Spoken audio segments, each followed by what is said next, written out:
In the pulsating heart of Barcelona, where the sun painted the city in hues of gold and the air was thick with the scent of the sea, I found myself on a much-needed vacation. The Catalonian capital was a vibrant tapestry of culture, history, and an electric nightlife that promised adventures around every corner. I had just broken up with my long-term boyfriend, and this trip was my escape, a chance to heal and rediscover myself. On my third day, I decided to explore the winding alleys of the Gothic Quarter. The narrow streets were a labyrinth of ancient stone buildings, quaint shops, and hidden courtyards that whispered stories of centuries past. As I wandered, I stumbled upon a small, bustling cafe tucked away in a quiet plaza. The aroma of freshly brewed coffee and the sound of lively chatter drew me in. I ordered a café con leche and found a seat outside, basking in the warmth of the afternoon sun. As I sipped my coffee, I noticed a stranger sitting a few tables away. He was strikingly handsome, with dark, tousled hair, piercing blue eyes, and a smile that could light up the darkest night. There was an air of mystery about him, an allure that was impossible to ignore. Our eyes met briefly, and he flashed me a smile that sent a shiver down my spine. I felt a spark, a connection that was both exhilarating and terrifying. Feeling a surge of courage, I decided to introduce myself. I walked over to his table, my heart pounding in my chest. "Mind if I join you?" I asked, trying to sound casual. He looked up, his eyes meeting mine with an intensity that made my knees weak. "Not at all," he replied, his voice deep and velvety. "I'm Alex," he said, extending his hand. "Nice to meet you, Alex." "I'm Jamie," I responded, shaking his hand. We spent the afternoon talking, our conversation flowing effortlessly from one topic to the next. Alex was a traveler, a free spirit who had seen more of the world than I could imagine. He spoke of his adventures with a passion that was infectious, his stories painting vivid pictures in my mind.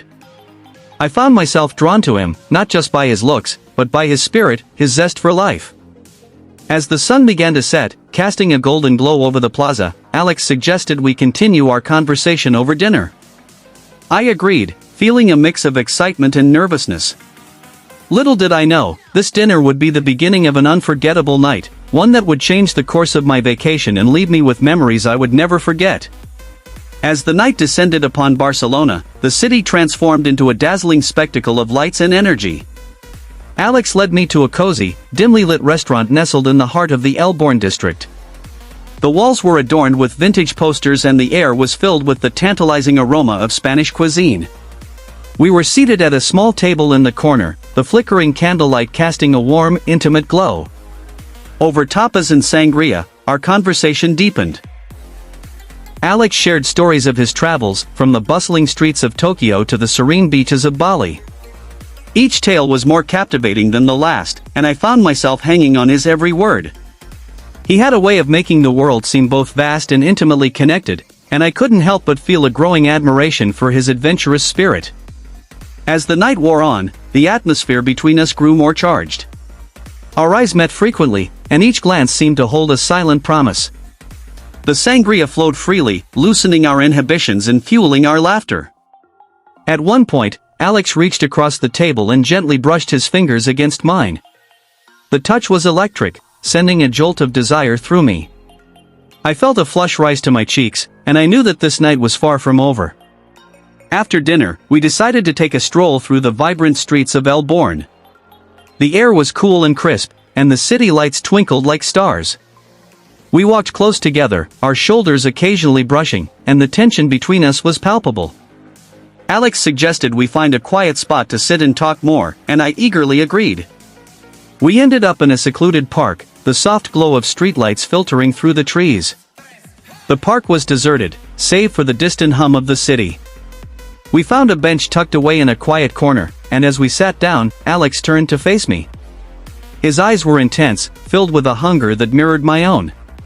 Without a word, he leaned in and kissed me. It was a kiss filled with passion and longing, a kiss that promised so much more. I felt a surge of lust course through me, and I knew that this night was about to take a wild and unforgettable turn. The kiss deepened, becoming more urgent and intense. Alex's hands roamed over my body, each touch sending waves of pleasure through me. I responded in kind, my own hands exploring the firm contours of his chest and back. The world around us faded away, leaving only the two of us, lost in a whirlwind of desire. Alex pulled away slightly, his breath ragged. "Do you want to get out of here?" he asked, his voice low and husky. I nodded, unable to find my voice. He took my hand, and we hurried back to his hotel, the anticipation building with each step. The city lights blurred into a kaleidoscope of colors as we rushed through the streets, our hearts pounding in sync. Once inside his room, the door barely closed behind us, we were on each other again. Clothes were discarded in a flurry, landing in a heap on the floor. The cool air of the room did little to temper the heat between us. Alex's body was a masterpiece, every muscle defined and taut. I couldn't help but admire him, my eyes tracing the lines of his form. He led me to the bed, his touch gentle yet firm. The sheets were cool against my skin, a stark contrast to the fire burning within me. Alex's lips found mine again, his kisses trailing down my neck, my chest, and lower still. Each touch was a spark, igniting a flame that threatened to consume me. I arched against him, my body craving more. The night became a blur of passion and lust. We explored each other's bodies with a fervor that was both exhilarating and overwhelming. Every touch, every kiss, every whispered word was a testament to the connection we shared. The room was filled with the sounds of our pleasure, a symphony of desire that echoed through the night. As we reached the peak of our passion, I felt a sense of completeness, a bond that transcended the physical. It was a night of pure, unadulterated ecstasy, a night I would never forget. Yet, little did I know, the dawn would bring a twist that would shatter the illusion of our perfect encounter. As the first light of dawn began to filter through the curtains, I stirred from a restless sleep, my body still tingling from the night's passion.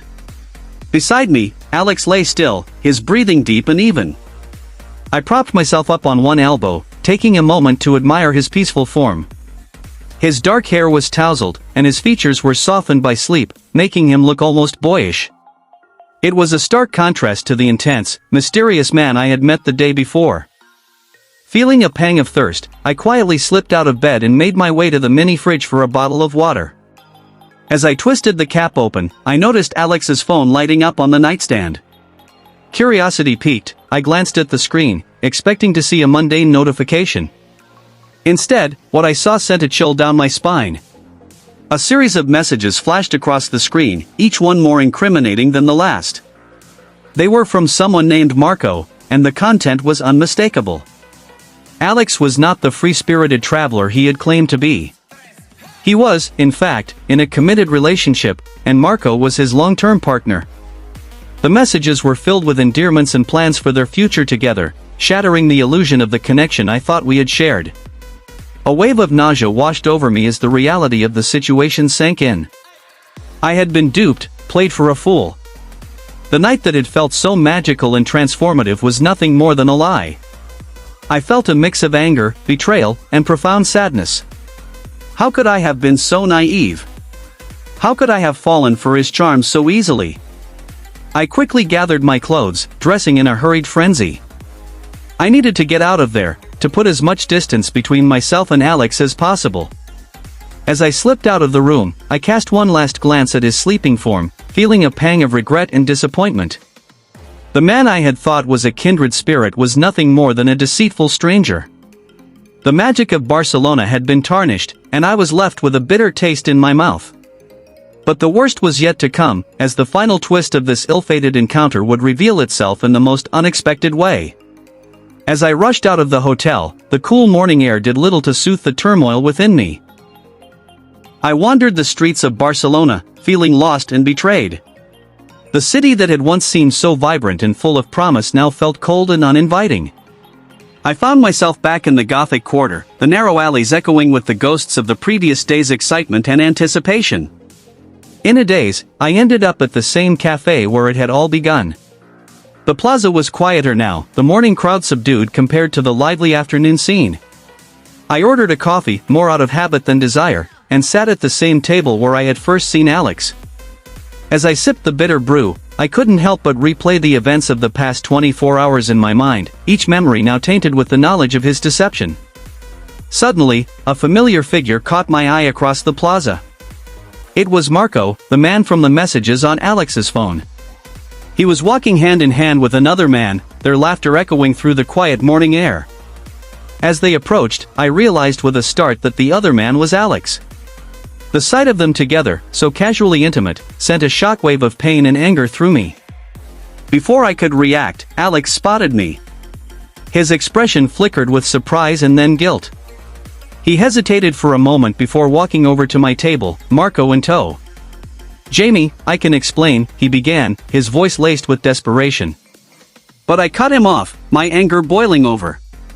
"There's nothing to explain," I snapped. "You lied to me. You used me."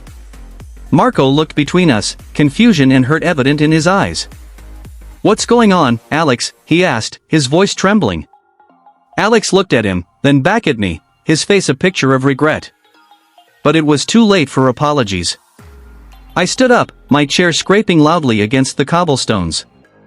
"I never want to see you again," I said, my voice cold and final. With that, I turned and walked away, leaving Alex and Marco standing in the plaza. The magic of Barcelona was shattered, and I was left with a broken heart and a bitter lesson learned. As I made my way back to my own hotel, I couldn't help but feel a profound sense of loss. The vacation that had started with such promise had ended in betrayal and heartache. But even in the midst of my pain, I knew that this experience would make me stronger. I would heal, and I would move on. And as I packed my bags to leave Barcelona behind, I made a promise to myself: I would never again let someone deceive me so easily. I would guard my heart more carefully and trust more wisely. And with that resolve, I stepped into the future, ready to face whatever came next. And so, dear viewers, this is where my story ends. But remember, every experience, no matter how painful, can teach us valuable lessons. If you enjoyed this tale of love, lust, and betrayal, don't forget to subscribe to True Gay Stories for more captivating narratives from the heart of the LGBTQ+ community. Until next time, stay true to yourself and guard your heart wisely.